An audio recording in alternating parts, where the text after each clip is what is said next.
ये कहानी उस समय की है जब यमुना किनारे कृष्णा और उद्धव स्नान के लिए जाते हैं और स्नान करने के बाद अचानक कृष्ण शांत मुद्रा में खड़े हो जाते हैं और उनकी आँखों से अश्रुधारा निकलने लगती है।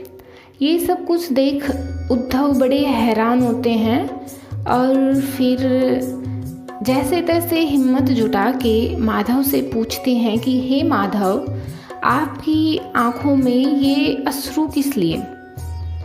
तो माधव थोड़े चुप होते हैं और उद्धव को बोलते हैं कि हे उद्धव, ये अश्रु मेरे कहाँ, ये अश्रु तो उन ब्रज की और वृंदावन की उन गोपियों के हैं जो वर्षों से वहाँ पे मेरा इंतज़ार कर रही हैं और मेरे प्रेम में हर दिन अपने अश्रु बहाती हैं।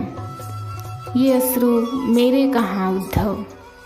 ये बात उद्धव को थोड़ा हजम नहीं होती है और उनको ये सब प्रेम, ये किसी का इस तरीके से इंतज़ार करना एक पागलपन सा लगता है।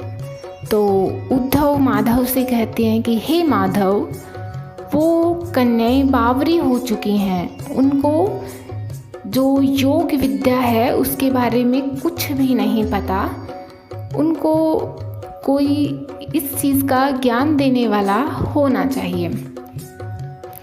तो ये बात सुनकर माधव थोड़ा मुस्कुराते हैं और बोलते हैं कि हाँ उद्धव, बात तो तुम सही कह रहे हो, उनको थोड़ा सा योग विद्या की ज़रूरत है। तो उनको बोलते हैं माधव कि हे उद्धव, आप वहाँ पे जाइए और उन गोपियों को योग विद्या का ज्ञान दीजिए कि वो ऐसी बावरे ना हों और अपनी ज़िंदगी में आगे बढ़ें। तो ये बात सुनकर उद्धव बड़े उत्साहित होते हैं और बोलते हैं कि हाँ माधव, मैं वहाँ पे जाऊँगा और उन गोपियों को समझाऊँगा कि वो ऐसे आपका इंतज़ार ना करें और वो आगे अपनी ज़िंदगी में आगे बढ़ें। ये सब सुनकर उद्धव वहाँ से चल पड़ते हैं और वो क्या देखते हैं कि थोड़ी समय बाद जैसे ही वो वृंदावन पहुँचते हैं तो वृंदावन पहुँचने के बाद वहाँ की हवा, वहाँ का रहन सहन वो उद्धव को बड़ा प्रभावित करता है। वहाँ की हवा में एक अलग ही अनुभव सा होता है उनको, बिल्कुल वैसा ही जैसा माधव अक्सर उनके साथ बैठते थे और वृंदावन की बातें बताते थे। ये सब सुनकर, ये सब देखकर उद्धव बिल्कुल ऐसा महसूस करते हैं जैसे माधव उनको वही बातें बता रहे हों। इन सब से उद्धव बाहर निकले ही नहीं थे कि इतनी देर में उनके रथ के पास एक गोपी आती है और वो ज़ोर से आवाज़ दे के बोलती है कि हाँ भैया, कहाँ जाना है? तो उद्धव फिर भी अपने उस विचारों से बाहर नहीं आ पाते हैं और वो बस देखते ही रहते हैं। उनके चारों तरफ वो ही बावरी गोपियाँ घूम रही हैं। किसी ने अपना मुख काला कर रखा है तो कोई गाना गाए जा रही है, कोई डांस कर रही है, कोई रोए जा रही है, कोई माखन की मटकी लेके चारों तरफ घूम रही है। फिर ललिता उनको हिलाती है और पूछती है, हाँ भैया, कहाँ जाना है? इस बार उद्धव शायद थोड़े से अपने विचारों से बाहर आए और वो उनसे पूछते हैं कि मुझे ये पूछना था कि ये गोपियाँ ऐसे अपना मुख काला करके और इस तरीके से बावरी होके क्यों घूम रही हैं? ये सब देख ललिता एक बार को मुस्कुराती है और फिर बोलती हैं, ये सब तब से चल रहा है जब से हमारे कान्हा हमें छोड़ के मथुरा गए थे।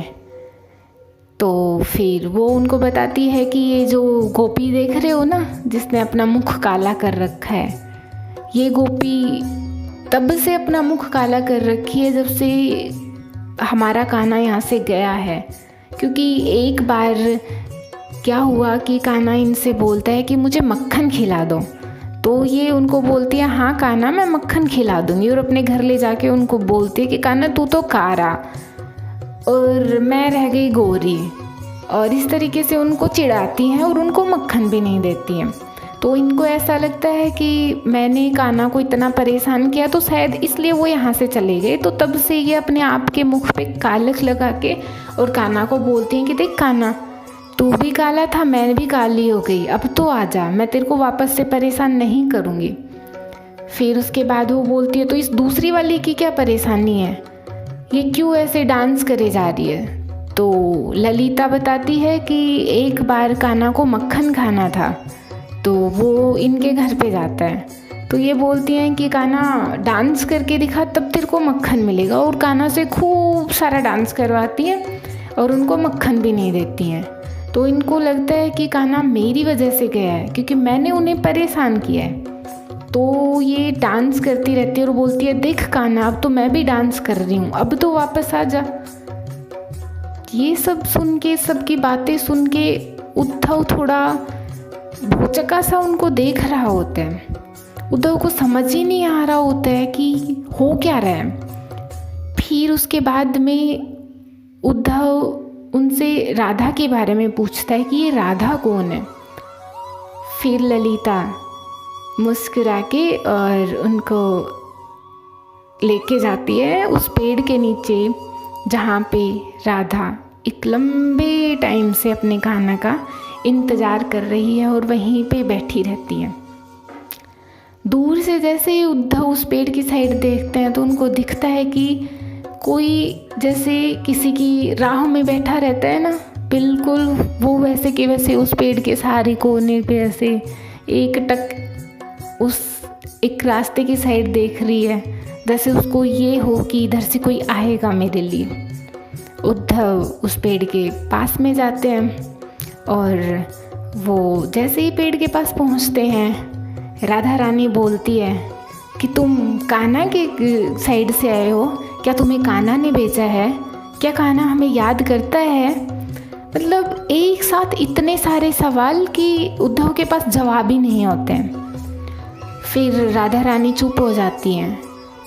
उद्धव देखता है कि वो बिल्कुल वैसी ही हैं जैसे कान्हा उनको बताते थे, वो लंबे बाल, मोटी आँखें, गोरा रंग, बिल्कुल वैसा का वैसा। बस एक चीज़ जो नहीं है वो है उनकी स्माइल, उनके फेस पे वो मुस्कुराहट जो कान्हा ने उसके गुणगान किए हैं, वो शायद कान्हा के जाने के बाद कहीं पे लुप्त ही हो गई है। तभी ललिता बोलती है कि अचानक से सारी गोपियाँ आ गई और माधव के हाथ में पत्र होता है। ललिता बोलती है कि ये पत्र हमारे कान्हा ने भेजा है क्या हमारे लिए।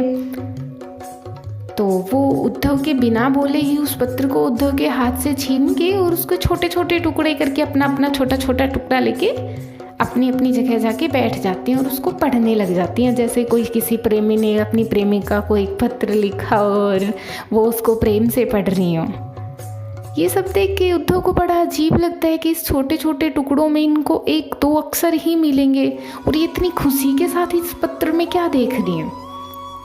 फिर जैसे ही उद्धव इस चीज़ से बाहर ही, इन विचारों से बाहर ही नहीं आए थे कि राधा रानी उनसे पूछती है कि कान्हा ने कोई संदेश दिया कि वो कब आएंगे, कहाँ पे हैं, कैसे हैं, मतलब बहुत सारे क्वेश्चंस। लेकिन उद्धव के पास कोई जवाब नहीं होता। तभी राधा रानी बोलती है कि चलो कोई बात नहीं, हमें इस चीज़ की तो खुशी है कि हमारे कान्हा ने तुम्हें हमारे लिए तुम्हें यहाँ पे भेजा है। हम अपनी पूरी ज़िंदगी बिता देंगे सिर्फ इस बात के लिए कि हमारा कान्हा हमें याद तो करता है, बस हमारे लिए ये इतना ही बहुत है। उद्धव बस एक टक सारी चीज़ें देख रहे हैं और सुने जा रहे हैं, मानो उनके पास किसी भी सवाल का जवाब ही नहीं था। फिर वो राधा की साइड वापस देखने लग जाते हैं और उनकी आंखों में देखते हैं कि जैसे एक लंबे अरसे से उनकी आंखों में एक अश्रुधारा या नदी समाई हुई है, जो कि बस ये इंतज़ार कर रही है कि कब उनके कान्हा उनसे मिलें और वो कब उनके प्रेम में बहें। ये सारी चीज़ें देख के उद्धव राधे रानी के चरणों में गिर जाते हैं और माफ़ी मांगते हैं कि हे राधे रानी, मुझे माफ़ करना कि मैंने आपके प्रेम को छोटा समझा और मैं अपने योग्य गुरु योग विद्या को ज़्यादा बड़ा समझने लग गया। पर अब आप लोगों को देख के मेरे समझ में आया कि सबसे बड़ा प्रेम होता है और प्रेम से ही योग विद्या, हर विद्या को हम सीख सकते हैं। हमारी ज़िंदगी का आधार ही प्रेम है।